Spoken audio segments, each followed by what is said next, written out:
Bienvenue dans notre nouvel épisode, La puissance divine et l'assurance de la souveraineté par François Berdian. Psaume 2. Avant de commencer, n'oubliez pas de vous abonner pour ne manquer aucun épisode de notre exploration des richesses de la foi. Ce psaume offre une méditation profonde sur la souveraineté de Dieu et la nature éphémère des plans humains. C'est une composition poétique souvent interprétée comme une méditation sur la souveraineté de Dieu et le règne messianique. Dans ses premiers versets, il demande: pourquoi les nations s'agitent-elles et les peuples réfléchissent-ils en vain? Les rois de la terre s'assemblent, les chefs se réunissent contre l'Éternel et contre son Messie.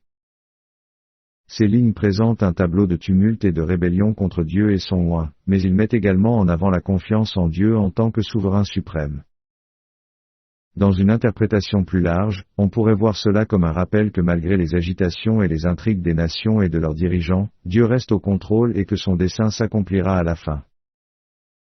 Cela souligne la responsabilité des dirigeants devant Dieu et l'importance de la soumission à sa volonté. Au milieu de ce chaos, la réponse de Dieu est révélée à ces défis.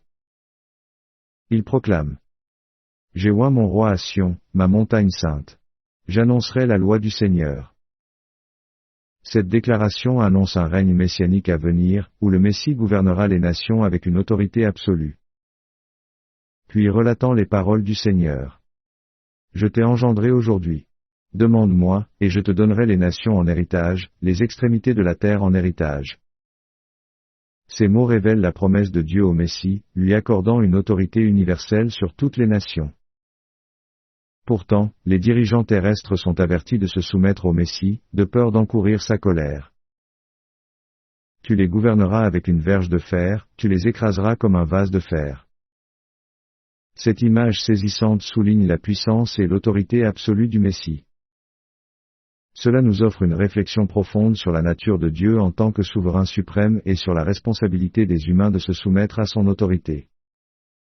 Il nous rappelle que, malgré les agitations et les rébellions des nations, Dieu reste au contrôle et que son dessein s'accomplira à la fin. N'oubliez pas de vous abonner pour ne rater aucun épisode de notre émission. À la prochaine, pour une nouvelle immersion dans les richesses de la foi chrétienne.